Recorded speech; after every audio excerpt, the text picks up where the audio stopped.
Ustadz Yusuf Mansur beberapa waktu yang lalu menyampaikan bantahan atau mungkin lebih keren disebut dengan istilah klarifikasi.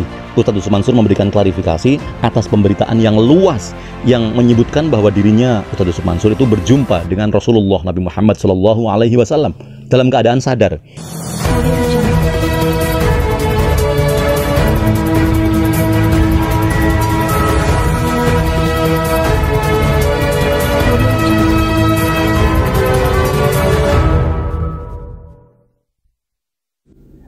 Bismillahirrahmanirrahim. Assalamualaikum warahmatullahi wabarakatuh.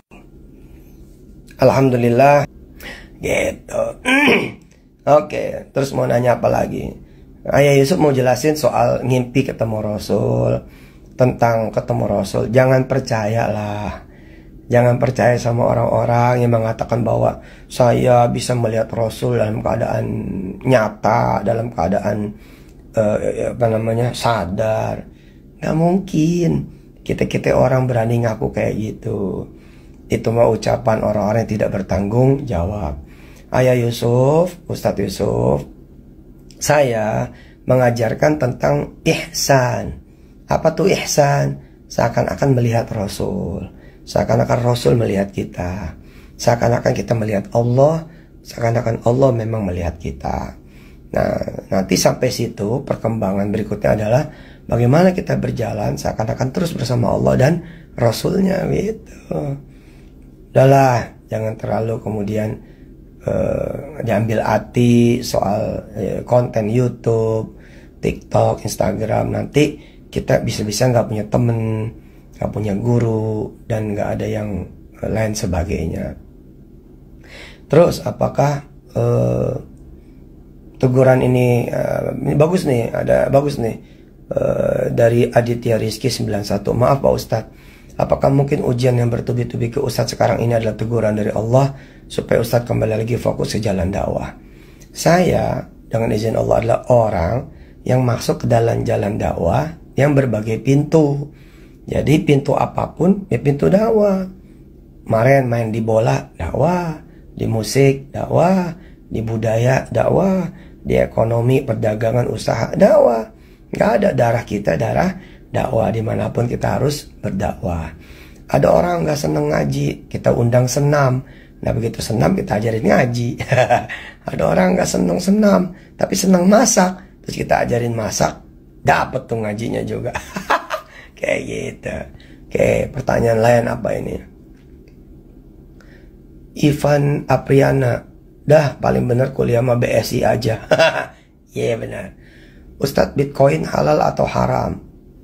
Begini ya Yoga, ini masih proses terus berlangsung. Kalau secara currency itu di Indonesia masih haram. Tapi kan sebagai aset ini terbuka peluang untuk tidak haram. Jadi haram itu bukan berarti haram mutlak. Halal juga bukan berarti halal mutlak. Ada bagian-bagian yang masih abu-abu, yang di tengah, yang bukan haram, bukan halal, tapi juga bukan subhat gitu. Nah selama itu kemudian kita ngikutin aturan main OJK, BI, DSN, MUI, rasanya insya Allah, insya Allah, insya Allah. Itu ada seorang ulama di Mesir, itu terkenal dengan pendapatnya yang disebut dengan layam bagi. Apa itu layam bagi? Layam bagi itu jadi untuk memandang pada sesuatu ketika kita belum nyampe pada sesuatu, karena ada sesuatu di balik itu, kita bilangnya kita belum mencukupi. Nah, sehingga bentuknya apa? Tawakuf sampai nanti dapat hukum tentang itu. Tapi yang jelas misalkan Saudi dan Dubai kan lagi berlomba-lomba untuk menjadi negara yang mempopulerkan Bitcoin, kripto, dan menjadi leader di bidang itu. Oke, mana pertanyaan yang lainnya? Kok beda omongannya bisa lihat Rasul? Putri Love, di mana coba yang saya bilang melihat Rasul dalam kayak begini loh ya.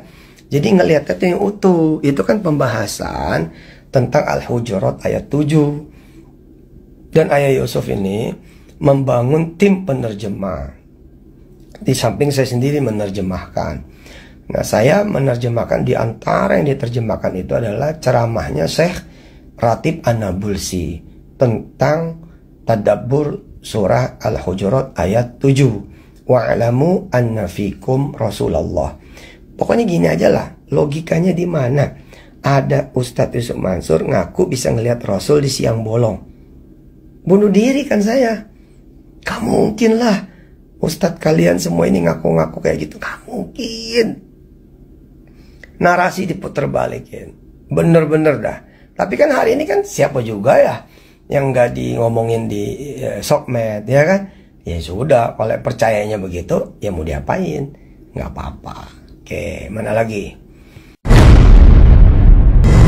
Banyak sekali konten YouTube yang mengangkat tema itu. Lalu Ustadz Yusuf Mansur menyampaikan kekesalannya dengan menyebut bahwa para konten kreator YouTube dan TikTok itu dengan seenaknya aja memotong video itu.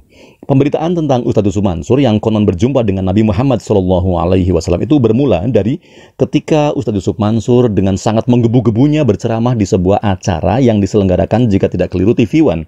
Maka beredarlah pemberitaan yang menyebutkan bahwa tidak hanya Ustadz Yusuf Mansur yang sering berjumpa dengan Nabi Muhammad, bahkan putri sulungnya Wirda Mansur pun demikian.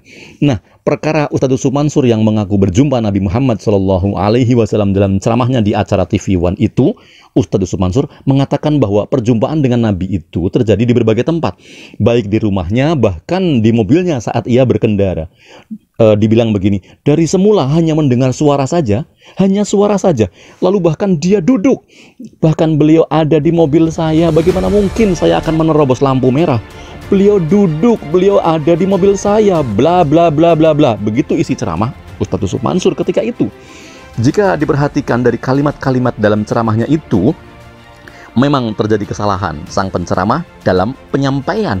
Oke lah, kita terima dulu klarifikasi dari beliau, Ustadz Yusuf Mansur, bahwa itu tidak benar, itu sama sekali tidak benar dan sebagainya. Tetapi jika dicermati lebih mendalam, Ustadz Yusuf Mansur memiliki andil dan peluang kesalahan besar dalam penyampaian, dalam pemilihan narasi, dalam ceramah agama itu. Ustadz Yusuf Mansur menyebut dengan deretan kata atau kalimat, semula hanya suara, sekarang beliau duduk, dia duduk di mobil saya. Kalimat ini tidak memiliki makna lain selain arti dari kata-kata itu, bukan majaz, karena itu bukan majaz atau kalimat yang memiliki makna lain, perumpamaan misalnya. Sedangkan dalam klarifikasinya, Ustadz Yusuf Mansur mengaku bahwa itu maksudnya seolah-olah beliau duduk, seolah-olah beliau ada di dalam mobil, seolah-olah beliau ikut dalam perjalanan kita, sehingga tidak mungkin baginya untuk melanggar lalu lintas, misalnya dengan menerobos lampu merah dan sebagainya.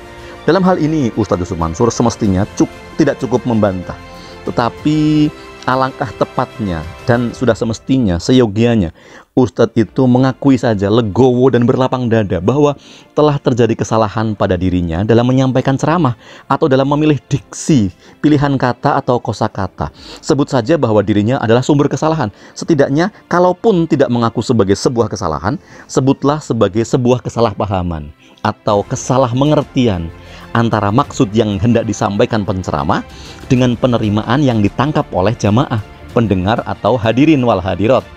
Setelah pengakuan atas kesalahan yang diperbuat dirinya, barulah kemudian memberikan klarifikasi bahwa maksudnya tidak demikian. Karena bagaimana mungkin mau dibantah, kalimat yang ada dan keluar dalam tabligh akbar itu kalimat yang tidak bermakna lain. Apa makna lain dari kalimat semula hanya suara, sekarang beliau duduk, dia bahkan duduk dan ada di mobil saya. Jadi kalimat itu sudah artinya. Jadi bukan sedang menyudutkan beliau, tetapi seyogianya alangkah tepatnya jika mengakui saja kesalahan itu. Bahkan saya akhirnya harus mengakui bahwa saya senang sekali dan cukup mengapresiasi dengan tren belakangan ini yang sering terjadi. Misalnya sebuah contoh baik menurut saya, ketika seorang membuat permohonan maaf atas perbuatannya yang membuat kegaduhan. Jadi ia bermohon maaf atas kegaduhan yang terjadi. Untuk gaduhnya saja ia ikhlas minta maaf. Nah, kemudian lanjutkan dengan keikhlasan mengakui bahwa telah terjadi sebuah kesalahan dalam pilihan kata atau diksi, atau akui saja sebagai terpeleset atau kepleset lidah dan sebagainya. Semoga itu bisa membantu mendudukkan permasalahan dan bukannya hanya bantahan lagi dan membantah. Karena jika yang terjadi hanyalah bantahan, membantah, dan terus membantah, seolah-olah justru ada unsur egoisme bahwa dirinya tidak pernah bersalah, tidak salah sama sekali, tidak salah sedikit pun dalam pemilihan kata atau penyampaian informasi. Padahal sangat besar peluang orang untuk berbuat salah saat menyampaikan sebuah informasi atau keterangan. Dalam hal ini menyampaikan isi ceramah. Jadi buat para penyampai informasi, termasuk dalam hal ini para mubaligh, dai, penceramah agama atau siapapun, pastikan bahwa informasi yang disampaikan diterima dengan baik. Bukan selesai pada saya sudah menyampaikan, titik, bukan. Tetapi informasi sudah diterima dengan keadaan baik. Betul tidak?